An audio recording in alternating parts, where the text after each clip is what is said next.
வணக்கம் நண்பர்களே. ஆஹ் கடந்த ஒரு வாரமாக கொஞ்சம் வேற ஆடியோ போடலாம், வீடியோ போடலாம் அப்படின்னு திங்க் பண்ணிகிட்டே இருக்கும்போது, இந்த ஜாதகம் வந்து பார்த்தீங்கன்னா, ஒரு நண்பர் மூலியமா, ஒரு ஜோதிட நண்பர் மூலியமா வந்தது. 2வது திருமணம் எப்படி இருக்கும் அப்படின்றத கேட்டு வந்த ஜாதகம். இதை பார்த்தோன்னே பார்த்தீங்கன்னா, இதில் எக்கச்சக்கமான விதிகள். ஒரே ஜாதகத்தை வச்சு ஏன் திருமணம் மறுப்பு, ஏன் திருமணம் வந்து காலதாமதம் ஆகுது, ஏன் திருமணமாகி இவங்களுக்கு டைவர்ஸ் ஆச்சு, அந்த மாதிரி பார்த்தீங்கன்னா ஒரு 7, 8, 10 விதிகள் வந்து ரொம்ப ரொம்ப அருமையாக ஒர்க் அவுட் ஆச்சு. சரி, நான் அந்த ஜோதிடர்கிட்ட கேட்டேன், இதை வந்து ஆன்லைனில் போடுறதுக்கு அனுமதி வேணும் அப்படின்ட்டு. அவரும் கன்சர்ன் நபர்கிட்ட கேட்டு அனுமதி வாங்கி கொடுத்துட்டாரு. அதனால் இதை போடலாம் அப்படின்னு நினச்சி போடுறேன். இது வந்து பலருக்கு ரொம்ப ரொம்ப யூஸ்ஃபுல்லாக இருக்கும். அதாவது திருமணம் அப்படின்னு எடுத்துக்கிட்டு பார்க்கும்போது பார்த்தீங்கன்னா, ஒரு சின்ன சின்ன விதிகள் அப்படின்னு எடுத்துக்கிட்டாலே சிம்பிளாக புரியக்கூடிய விதிகளாக இருக்கும். இதை வச்சுக்கிட்டு ஒரு ஜாதகத்தை பார்த்தோன்னே நம்ம வந்து நம்மளால கண்டிப்பாக இந்த ஜாதகத்தில் திருமணம் சார்ந்த பிரச்சனைகள் இருக்குது அப்படின்றத சொல்ல முடியும். அப்படின்றதுனால இதை நான் வந்து எடுத்துக்கிட்டேன். இப்போ நம்ம வந்து ப்ரெசன்டேஷனுக்கு போயிடலாம். அதுக்கு முன்னாடி கடவுள் வாழ்த்து சொல்லிக்கலாம். வாக்குண்டாம் நல்ல மனம் உண்டாம், மாமனால் நோக்குண்டாம், மேனி உடங்காது பூக்கொண்டு துப்பார் திருமேனி தும்பிக்கையான் பாதம் தப்பாமல் சார்வார் நமக்கு.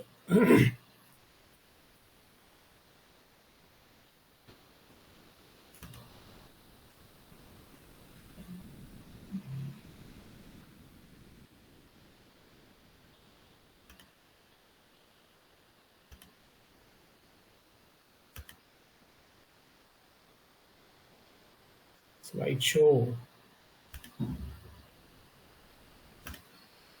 ஓகே.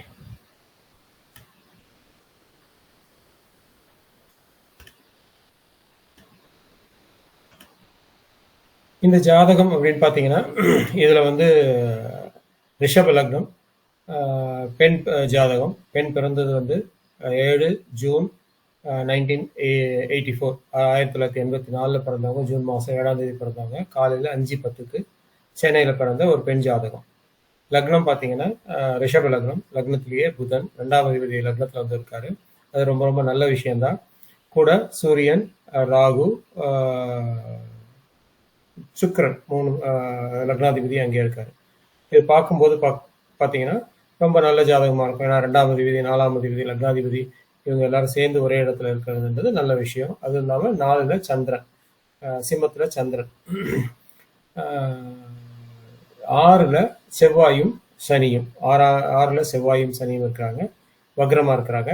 7ல் கேது, 8ல் குரு வக்ரம். இதுதான் அந்த ஜாதகத்தோட ஓவரால் பிக்சரு. இப்போ பார்த்தீங்கன்னா இதனோட சாராம்சமும் கீழே கொடுத்துருக்கேன். புதன் வந்து 5 டிகிரி. ஸோ புதன் 2ஆம் அதிபதி எந்த விதத்துலையும் கெடலை. சூரியன் 22 டிகிரியில் இருக்காரு. சுக்கிரன் 20 டிகிரியில் இருக்காரு. சந்திரன் 26 டிகிரி. ராகு 12 டிகிரி. செவ்வாய் 19 டிகிரி சுவாதி நட்சத்திரத்தில். சனி 17 டிகிரி சுவாதி நட்சத்திரத்தில். இதுதான் இந்த பெண் ஜாதகத்தோட சார்ட்டு. ஸோ இந்த ஜாதகத்தை பார்த்தோன்னே நமக்கு வந்து ஈஸியாக புரியும். ஓவராலாக பார்க்கும்போது இந்த ஜாதகம் நல்லா இருக்கு. ஆனால் 1ஆம் அதிபதி 2ஆம் அதிபதி லக்னத்தில் இருக்காரு. ஸோ வரவுகள் உண்டு. அவர் 5ஆம் அதிபதியாக இருக்காரு. பூர்வ புண்ணியம் இருக்கு. இது ஓரளவுக்கு நல்லா இருக்கு. ஆனால் இந்த திருமணத்தில் ஏன் பிரச்சனைகள் வந்தது அப்படின்றத நம்ம விதிகளை ஒவ்வொரு விதிகளாக எடுத்து பார்க்க போகிறோம். இப்போ முதல் விதி, அதாவது ஒரு ஜாதகத்தை நம்ம எடுத்து அனலைஸ் பண்ணும்போது பார்த்தீங்கன்னா, அது யார் ஜாதகமாக இருந்தாலும் சரி, பெண் ஜாதகமாக இருந்தாலும் ஆண் ஜாதகமாக இருந்தாலும் லக்னாதிபதி நல்லா இருக்கணும்.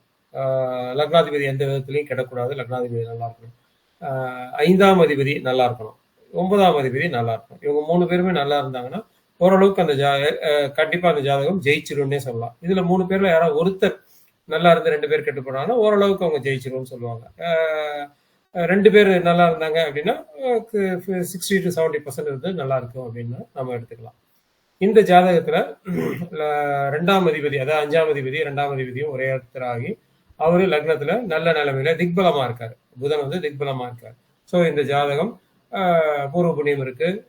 ஜாதகி வந்து எந்த விதத்திலையும் பெரிய கஷ்டங்கள் வந்தாலும் அதை தாங்கிக் கொள்ற மனநிலைகள் இருக்கும் அப்படின்றத நம்ம எடுத்துக்கலாம். அடுத்து திருமணம் சம்பந்தமான கேள்விகள் வரும்போது நம்ம எந்தெந்த இடத்த பார்க்கணும்னா, 2ஆம் அதிபதி 2ஆம் இடம் 2ஆம் அதிபதி, 7ஆம் இடம் 7ஆம் அதிபதியோட நிலைமை, 11ஆம் இடம் 11ஆம் அதிபதியோட நிலைமை, 3ஆம் அதிபதி எப்படி இருக்காரு, அது பெண் ஜாதகமா இருந்ததுன்னா நம்ம வந்து 9ஆம் இடத்தையும் பார்க்கணும். ஏன் 9ஆம் இடத்தை பார்க்கணும்? பெண்ணுக்கு வந்து கரு உற்பத்தி ஆகுறது 9ஆம் இடம். அதனால பெண் ஜாதகத்துல 9ஆம் இடத்தையும் நம்ம பார்த்துக்கணும். அதுவும் இல்லாம இது பாக்கியம் சம்பந்தமான விஷயம். பானை பிடித்தவள் பாக்கியசாலின்னு சொல்லுவாங்க இல்லையா? அதனால பெண் பாக்கியாதிபதியா பாக்கியம் கிடைக்கணும்னா 9ஆம் இடம் பெண்ணுக்கு நல்லா இருக்கணும். அடுத்து இந்த இதுல வந்து பல விதிகள் இருக்கு. அந்த விதிகளை நம்ம அப்படியே பார்த்துக்கிட்டே வந்துடுவோம். இந்த ஜாதகம் ஏற்கனவே நம்ம சொல்லியிருக்கோம். இந்த ஜாதகத்தை பத்தி ஃபுல் டீட்டெயில்ஸ் கொடுத்துருக்காங்க. இதுல விதி என்ன, ஃபர்ஸ்ட் விதி என்ன அப்படின்னு பாத்தீங்கன்னா, முதல் விதி 9ஆம் அதிபதியுடன் சேர்ந்து ஒரு கிரகம் 6, 8, 12 மறையக்கூடாது. எந்த கிரகமா இருந்தாலும் 9ஆம் அதிபதியுடன் சேர்ந்து மறையிறதுன்றது அது வந்து ஒரு பாக்கியம் சம்பந்தமான விஷயங்கள்ல ஒரு பிரச்சனைகளை கொடுக்கும் அப்படின்னு சொல்லுவோம். 9ஆம் அதிபதியோட 4ஆம் அதிபதி மறைகிறாருன்னு வச்சுங்க. அப்போ வண்டி வாகனம் விஷயத்துல ஒரு பிரச்சனைகள் வரலாம். இல்ல வந்து வீடு வாங்குறதுல பிரச்சனைகள் வரலாம். நிலம் வாங்கும்போது பத்திரங்கள் சரியில்லாமல் இருக்கலாம். இல்ல நிலம் வாங்கும்போது யாராவது நம்மளை ஏமாத்தலாம். ஸோ 4ஆம் அதிபதியா இருக்கும்போது தாய் அன்பு கிடைக்காம போகலாம். ஸோ 5ஆம் அதிபதியா இருக்கும்போது குழந்தை வந்து நமக்கு வந்து எதிராக செயல்படலாம். அது 7ஆம் அதிபதியா இருக்கும்போது மனைவி நமக்கு எதிராக செயல்படலாம். இல்ல மனைவியா இல்லாம இருக்கலாம். 9ஆம் அதிபதி 8ஆம் அதிபதியா இருக்கும்போது நம்ம குடும்பம் சார்ந்த பிரச்சனைகளை சொல்லுது. இந்த மாதிரி ஒவ்வொரு பாவத்துக்கும் நம்ம அதை எடுத்துக்கலாம். ஸோ 9ஆம் அதிபதி பாக்கியாதிபதி சேர்ந்து எந்த கிரகமும் மறையக்கூடாது. இந்த ஜாதகத்துல பாத்தீங்கன்னா பாக்கியாதிபதியோடு சேர்ந்து 7ஆம் அதிபதி மறைஞ்சிட்டாரு. 7ஆம் அதிபதி இங்க வந்து பாத்தீங்கன்னா செவ்வாய் வந்து 9ஆம் அதிபதி சனியோடு சேர்ந்து மறைஞ்சிருக்காரு. அப்படி மறையும் போது திருமணம் சம்பந்தமான, அதாவது கலத்திரம் சம்பந்தமான பாக்கியங்கள் இங்க குறைவா இருக்கு அப்படின்றத இந்த விதி நமக்கு சொல்லுது. ஸோ எந்த ஜாதகத்திலையும் எடுத்தோம் 9ஆம் அதிபதி மறைஞ்சிருக்காரான்னு பாருங்க, 9ஆம் அதிபதி எப்படி இருக்காருன்னு பாருங்க, அவரோட யார் சேர்ந்து மறைஞ்சிருக்காங்கன்னு பார்த்துட்டு அது சம்பந்தமான பாக்கியம் இல்லை அப்படின்றத சொல்லலாம். இதை வந்து திருமண விதிக்கு மட்டும் எடுத்துக்கணும் இல்லை, பலன் பார்க்கும் போதும் நாம இதை உபயோகப்படுத்தலாம். ஓகே, அடுத்த விதிக்கு போயிடலாம். இன்னொரு சப் விதியும் சொல்லிடுறேன். இதுல இவங்க இந்த மாதிரி 9ஆம் அதிபதியை சேர்ந்து 7ஆம் அதிபதி மறைஞ்சிருந்தானா, 7ஆம் அதிபதி தான் கூட்டு தொழில், அது மறையும் போது இவங்க கூட்டு தொழில் செய்யக்கூடாது அப்படின்னு சொல்லலாம். இது வந்து உபவிதியா எடுத்துக்கலாம். இது திருமணத்துக்கு இதுக்கும் சம்பந்தம் இல்லை. ஓகே, அடுத்த சார்ட் பாத்தீங்கன்னா இங்க வந்து விதி நம்பர் 2 என்ன சொல்லுதுன்னா, 2ஆம் அதிபதியும் 7ஆம் அதிபதியும் ஒருத்தருக்கு ஒருத்தர் 6, 8 இருக்கக்கூடாது அப்படிங்கிறத சொல்லுது. இங்க 2ஆம் அதிபதினு பாத்தீங்கன்னா புதனு, 7ஆம் அதிபதினு பாத்தீங்கன்னா செவ்வாய். இங்க செவ்வாயும் புதனும் 6, 8 இருந்து வக்ரமாவது. ஸோ இந்த ஜாதகத்துல புதன் போட மறந்துட்டேன், அதனால லக்னத்துல புதன் இருக்குன்றத ஏற்கனவே சொல்லியிருக்கேன், அதை பார்த்துக்குங்க. ஸோ இங்க 2ஆம் அதிபதியும் 7ஆம் அதிபதியும் பாத்தீங்கன்னா ஒருத்தருக்கு ஒருத்தர் 6, 8 இருக்காங்க. 6, 8 இருந்து ஒருத்தர் மறையக்கூடாது. காலபுருஷ தத்துவத்துப்படி பார்க்கும்போது இங்க 2ஆம் இடமும் 7ஆம் இடமும் 6, 8 சஷ்டாஷ்டகமா தான் இருக்கும். ஆனா இவங்க 2, 7 சஷ்டாஷ்டகமா இருந்து அதுல ஒருத்தர் வக்ரமாறத, ஒருத்தர் கெட்டு போறதுன்றது திருமணம் சார்ந்த அமைப்புகள்ல ஒரு பிரச்சனையை கொடுக்கும், ஒரு காலதாமதத்தை கொடுக்கலாம், பிரிவினையை கொடுக்கலாம். இது பல விதமான பிரச்சனைகள் கொடுக்கும். மற்ற கிரகங்கள் ஆராய்ச்சி பண்ணி இது எந்த மாதிரி பிரச்சனைகளை கொடுக்குது அப்படின்றத நம்ம எடுக்க முடியும். ஆனா இந்த விதி சிம்பிளான விதி. 2ஆம் அதிபதியும் 7ஆம் அதிபதியும் ஒருவருக்கொருவர் 6, 8 இருந்து அதில் ஒருவர் வக்ரமானால் திருமணம் சார்ந்த விஷயங்கள்ல ஒரு தொந்தரவு இருக்கு அப்படின்றது எடுத்துக்கங்க. இது 2வது விதி. நமக்கு 3வது விதி அப்படின்னு பாத்தீங்கன்னா, இதுல வந்து சனி செவ்வாய் ராகு கூறி 6, 8, 12 வரையக்கூடாது, அது கணவருக்கு ஆகாது அப்படின்றத சொல்றாங்க. ஏன் சனி செவ்வாய் ராகு கூடி மறையக்கூடாது அப்படின்னு பாத்தீங்கன்னா, சனின்றது காலபுருஷனுக்கு பாதகாதிபதி, செவ்வாய் வந்து வேதகனா வர்றாரு. செவ்வாய் வந்து காலபுருஷனுக்கு 8ஆம் இடத்தோட சம்பந்தப்படுறாரு. 8ஆம் இடத்தோட சம்பந்தப்படும் போது சனியும் சம்பந்தப்படும் போது அது ஒரு விதவா யோகத்தை கொடுக்குது. அதாவது அவங்களே ஆறதுக்கான வாய்ப்புகளை கொடுக்குது. அங்க ராகு, ஏன் ராகு எடுக்கிறோம்? ராகுன்னு பாத்தீங்கன்னா காலபுருஷனுக்கு 8ஆம் இடத்துல, அதாவது விருச்சிகத்துல உச்சமாற கிரகம் வந்து ராகு. அதனால செவ்வாய் சனி ராகு சேர்ந்து இருக்கும்போது அது ஒரு மாங்கல்ய தோஷத்தை கொடுக்குது, கணவனுக்கு ஆகாது அப்படின்றத நம்ம இங்க சொல்றோம். மறையும் போது கணவனுக்கு ஆகாது அப்படிங்கிறத எடுத்துக்கிறாங்க. ஸோ எந்த ஜாதகத்திலையும் இந்த விதி பாத்தீங்கன்னா நிறைய இடத்துல சொல்லியிருக்க மாட்டாங்க. நிறைய இந்த விதிகள் வர்றதுக்கு வாய்ப்புகள் ரொம்ப கம்மி தான். பட் அப்படியே இருந்தா கூட நிறைய இடத்துல இந்த விதிகள் வந்து கையாளப்படாது. பொதுவாக இந்த விதிகள் வந்து வெளியில அதிகமா தெரியாத விதி. அதனால இதை வந்து முக்கியமான விதி, இதையும் நோட் பண்ணி வச்சுக்கோங்க, உங்களுக்கு ரொம்ப ரொம்ப உபயோகமாக இருக்கும். அடுத்த விதின்னு பாத்தீங்கன்னா நம்ம 7ல் பாவர் இருந்து 7ஆம் அதிபதி மறையக்கூடாது. அதாவது இந்த ஜாதகத்துல பார்த்தீங்கன்னா, 7 7 7ன்றது செவ்வாய். செவ்வாய் வந்து 7ல வந்து கேது இருக்காரு. கேது வந்து 7ல இருக்கக்கூடாது. அதாவது 7ல பாவர் இருக்கக்கூடாது. 7ஆம் அதிபதி பாவரோட மறையக்கூடாது. அதாவது இங்க வந்து ஜென்ம சத்ரு ஆயிடுறாரு. இப்ப செவ்வாய்ன்னு எடுத்துக்கிட்டீங்கன்னா, அவர் வந்து இந்த இந்த பர்ட்டிகுலர் ஜாதகத்துக்கு ஜென்ம சத்ரு. அவர் ஜென்ம சத்ருவோட கூடி மறைகிறதுன்றது கொடுமையான விஷயம். அது இல்லாம இவர் வந்து பாவரோட சேர்ந்து மறைஞ்சிருக்காரு. 7லயும் பாவர் இருக்காரு. அதாவது இங்க பாவர் சேரணும்ன்றத எடுத்துக்கலாம். இல்ல பாவர் பார்த்தாலும் 7ஆம் அதிபதி பாவராகி 7ல பாவர் இருந்து 7ஆம் அதிபதியை வேற பாவர்கள் பார்த்தாலும் நம்ம வந்து இந்த விதியை நம்ம எடுத்துக்கலாம். ஸோ இந்த விதி என்ன சொல்லுது? 7ல பாவர் இருக்கக்கூடாது, 7ஆம் அதிபதி மறையக்கூடாது. அப்படி மறைஞ்சி அவரோட பாவர் சேரக்கூடாது. இந்த ஜாதகத்துல ஜென்ம சத்ருவே இங்க சேர்ந்திருக்கு. அதனால இந்த பர்டிகுலர் ஜாதகருக்கு பிரிவு வந்திருக்கு அப்படின்றத நம்ம சொல்றோம். போன விதியில ஒரு சின்ன எக்ஸாம்பிள் நம்ம பார்த்தோம். பட் இதுல எங்க வந்து ராகு வந்து மறைஞ்சிருக்கு அப்படின்ற டவுட் நிறைய பேருக்கு வரும். எங்க அப்படின்னு பாத்தீங்கன்னா, இப்ப ராகு வந்து ரிஷபத்தில் நீசம். ஸோ செவ்வாய்க்கும் சனிக்கும் சாரம் கொடுத்தவர் வந்து ராகு. ஸோ அதனால செவ்வாய் சனி சாரம் வந்து ராகு சாரம் ஆகி 6ல மறைஞ்சு சாரம் கொடுத்தவர் லக்னத்துல நீசமானதுனால இங்க வந்து நம்ம இத சனி செவ்வாய் ராகு காம்பினேஷனாவே எடுத்துக்கலாம். அடுத்து விதி நம்பர் 5. இந்த விதி எடுத்துக்கிட்டீங்கன்னா, பொதுவா இந்த விதியை பார்க்கும்போது 9ஆம் அதிபதி கிடக்கூடாது, 9ஆம் இடம் கிடக்கூடாது அப்படின்னு சொல்லுவோம். பெண் ஜாதகத்துக்குன்னு எடுத்துக்கும் போது வந்து 9ஆம் இடம் அப்படின்றது கர்ப்பப்பை ஸ்தானம் நம்ம எடுக்கிறோம். ஸோ இங்க வந்து மேற்கொண்டு பார்த்தீங்கன்னா இந்த விதிகள் வந்து நிறைய எக்ஸ்பேண்ட் பண்ணிக்கிட்டே போகலாம். இப்போ ஒரு பெண் ஜாதகத்துல 9ஆம் அதிபதியும் கெட்டு, 7ஆம் அதிபதியும் கெட்டு, தனுசு கெட்டு, குருவும் கெட்டு போனா இந்த பெண்ணுக்கு திருமணம் விஷயத்துல ஒரு பெரிய பிரச்சனைகளே இருக்கு அப்படிங்கிறத சொல்லலாம். இந்த ஜாதகத்துல நம்ம பார்க்கும்போது இங்க 9ஆம் இடம் அப்படின்னு எடுத்துக்கிட்டோம்னா சனி, அவர் வந்து 6ல வந்து மறைஞ்சிட்டாரு. மறைஞ்சது மட்டும் இல்லாம ஜென்ம சத்துருவோடு சேர்ந்து கூடியிருக்காரு. ஸோ அதனால 9ஆம் இடமும் பாதிக்கப்பட்டிருக்கு. அதாவது 9ஆம் இடத்தை பார்த்தீங்கன்னா கேது பார்க்கறாருன்னு எடுத்துக்கலாம் 9ஆம் இடத்தை. ஸோ 9ஆம் இடம் பாதிக்கப்பட்டிருக்கு. 9ஆம் அதிபதியும் பாதிக்கப்பட்டிருக்காரு. ஸோ அடுத்து விதி என்ன சொன்னோம் நம்ம? தனுசு கிடக்கூடாது. தனுசுல வந்து பார்த்தீங்கன்னா வக்ர கிரகம் இருக்கு. குரு அங்க வக்ரமாய் இருக்காரு. அவரை சனி பார்த்துடுறாரு. குருவை வந்து சனி 3ஆம் பார்வையா பார்த்துறாரு. ஸோ 8ஆம் இடமும் கெட்டு போயிருக்கு, 8ஆம் அதிபதியும் கெட்டு போயிருக்காரு அப்படின்னு எடுக்கலாம். இல்ல தனுசு கெட்டு போயிருக்கு, குருவும் கெட்டு போயிருக்காரு அப்படின்னு எடுத்துக்கலாம். ஸோ இந்த விதியை இங்க பார்க்கும்போது 9ஆம் இடம் கெட்டு, 9ஆம் அதிபதி கெட்டு, தனுசு கெட்டு, குருவும் கெட்டிருக்காரு. ஸோ இந்த விதிகள் இங்க வந்து ரொம்ப ரொம்ப பர்ஃபெக்டா ஒர்க் அவுட் ஆகுது. இதுவும் ஒரு இந்த பெண் ஜாதகத்துல கணவரோட பிரிவினை, கணவரோட பிரிவினை வர்றதுக்கு ஒரு பெரிய காரணமா அமைஞ்சது அப்படிங்கிறத நம்ம பார்க்க முடியுது.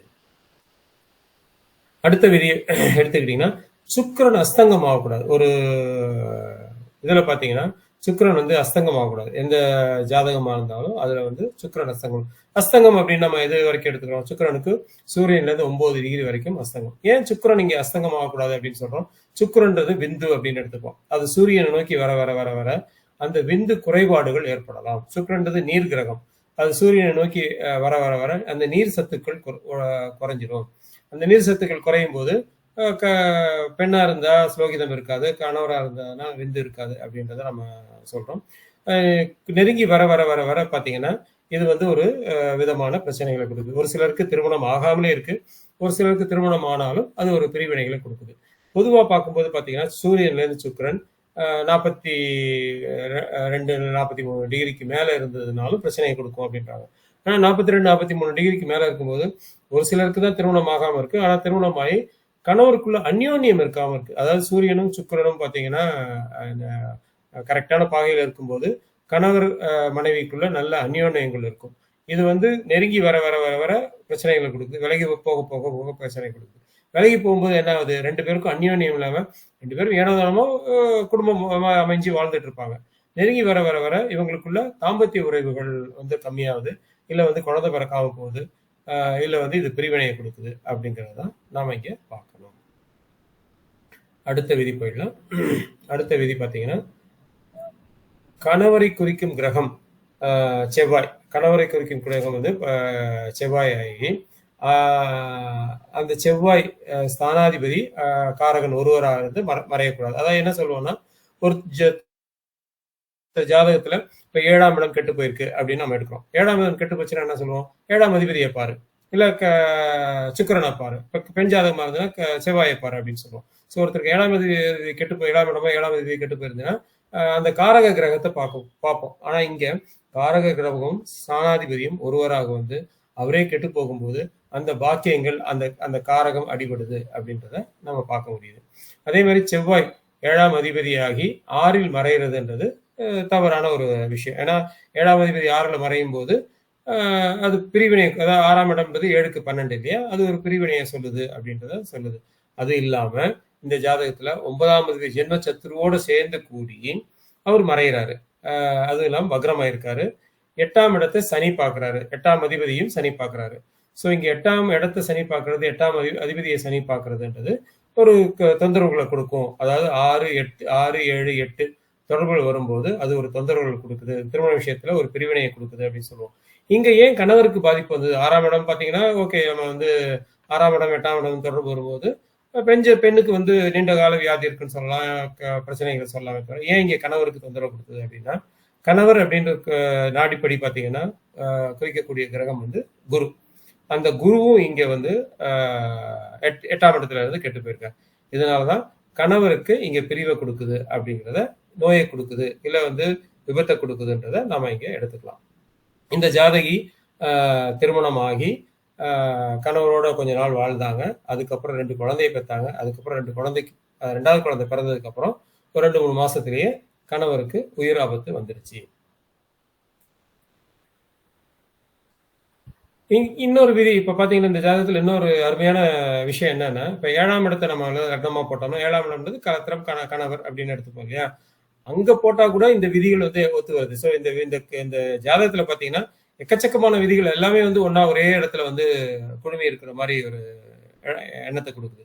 அதனாலதான் இந்த ஜாதகத்தை நான் எடுத்தேன். இப்ப பாத்தீங்கன்னா 7ஆம் இடம்ன்றது விருச்சிகம், கணவருக்கு லக்னம்ன்றது நம்ம ரிஷபம் பார்த்தோம் பெண்ணோட ஜாதகத்துல. அதுக்கு 7ஆம் இடம்ன்றது ரிஷபம், 7ஆம் இடம்ன்றது விருச்சிகம். அந்த விருச்சிகத்துக்கு 2ஆம் அதிபதி யாரு? குரு. 7ஆம் அதிபதி யாரு? சுக்கிரன். இங்க பாருங்க, 2ஆம் அதிபதியும் 7ஆம் அதிபதியும் ஒருவருக்கு ஒருவர் 6, 8ஆக இருந்து அதுல ஒருவர் வக்ரம் ஆயிட்டார். நம்ம முதல்ல பார்த்த விதி தான், 2வது விதி பார்த்தோம் நம்ம. அதாவது 2ஆம் அதிபதியும் 7ஆம் அதிபதியும் ஒருவருக்கு ஒருவர் 6, 8ஆக இருந்து ஒருவர் வக்ரம் ஆகக்கூடாது. இங்க கணவர் எடுத்துக்கிட்டாலும் இந்த விதிகள் வந்து ஒத்து வந்துருது. அதே மாதிரி கணவர் ஜாதகத்தை எடுத்து பார்க்கும்போது அந்த ஜாதக லக்னாதிபதி வந்து 12ல போய் மறைஞ்சிருக்காரு. 3, 4க்குரிய அதிபதி வந்து 12ல வந்து மறைஞ்சிருக்காரு. ஸோ சுகஸ்தானம் கெடுதுன்றதை பார்க்குறோம். இந்த பெண்ணுக்கு 2ஆம் இடம் 7ஆம் இடம் கெடுதுன்றதை பார்க்குறோம். கணவரை சொல்லக்கூடிய செவ்வாய் போய் 7ல வந்து மறையுது அப்படிங்கிறத பார்க்குறோம். அதே மாதிரி 7ல பாவர் இருந்து, பாவர் பார்க்கக்கூடாதுன்னு சொல்லியிருக்கோம் இல்லையா. இப்போ 7ல பாவர் யாருக்கு? சூரியன் இருக்காரு, ராகு இருக்காரு. அதை வந்து செவ்வாய் வந்து தன்னோட 8ஆம் பார்வையா பார்த்துருது. ஸோ எந்த பக்கத்துல பார்த்தாலும், அதாவது 360 டிகிரியில வந்து பார்த்தாலும் இந்த ஜாதகத்துல திருமணம் சார்ந்த அமைப்புல ஒரு தொந்தரவு இருக்கு அப்படிங்கிறத சொல்லுது. ஸோ கணவர் ஜாதகமா 7ஆம் இடத்தை போட்டு பார்த்தாலும் ரொம்ப கிளியரா இண்டிகேட் பண்ணுது. அதே மாதிரி பெண்ணோட ஜாதகத்தை பார்த்தாலும் இந்த விதிகள் எல்லாமே ஒத்து வருது அப்படிங்கிறதா இங்க நம்ம ஆய்வுல எடுத்த விஷயம்.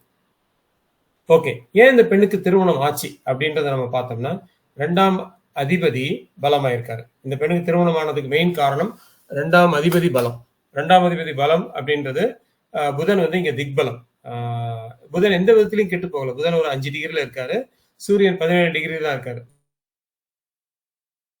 ஸோ புதன் எந்த விதத்திலுமே இங்க கெட்டு போகல. சூரியனுக்கு பாத்தீங்கன்னா 11 டிகிரிக்குள்ள இருக்கும்போது தான் வந்து புதன் கெட்டு போவாரு. ஸோ அதை தாண்டி இருக்கார். அதனால வந்து எந்த விதத்திலையும் கெட்டு போகல. அதாவது சூரியன் 22 டிகிரியில இருக்காரு, புதன் வந்து 5 டிகிரி இருக்காரு, 17 டிகிரி தள்ளி இருக்கு. அதனால புதன் எந்த விதத்திலுமே கெட்டு போகல. ஏன் 2வது குழந்தை பிறந்ததுக்கு அப்புறம் கண்டம் வந்துச்சு அப்படின்னு பார்த்தோம்னா, இங்க 2வது குழந்தை அப்படின்னு முதல் குழந்தைன்னு சொல்றது வந்து 5ஆம் இடம். ஸோ 5ஆம் அதிபதி திக்பலமா சௌக்கியமா நல்லா இருக்காரு. ஸோ முதல் குழந்தை அப்படின்றது எந்த விதத்திலையும் கெட்டு போகல. அதனால முதல் குழந்தை பிறந்தோன்னே இவருக்கு எந்த விதமான பிரச்சனைகளும் ஏற்படல. ஏன் 2ஆம் குழந்தை பிறந்தோட பிரச்சனை வந்தது? 2ஆம் இடம்ன்றது 7ன்றது அங்க கேது இருக்காரு, பிளஸ் 7ஆம் அதிபதி தன் வீட்டுக்கு 12ல இருக்காரு. ஸோ 2வது குழந்தை பிறந்த உடனே இவருக்கு ஒரு பிரச்சனைகளை கொடுத்துருச்சு. இவருக்கு விபத்து கண்டம் வந்துருச்சு அப்படிங்கிறத இந்த ஜாதகம் ரொம்ப ரொம்ப கிளியரா குறிகாட்டுது. ஸோ இவருக்கு திருமணம் ஆனதுக்கு காரணம் புதன் திக்பலமா இருக்கார், 5ஆம் அதிபதி திக்பலமா இருக்காரு. இவருக்கு திருமணம் ஆகி 2வது குழந்தை பிறந்ததுக்கு அப்புறம் கணவருக்கு கண்டம் வந்ததுன்றதையும் இந்த ஜாதகம் ரொம்ப கிளியரா எடுத்து காட்டுது அப்படிங்கிறது நம்ம பார்க்க முடியுது.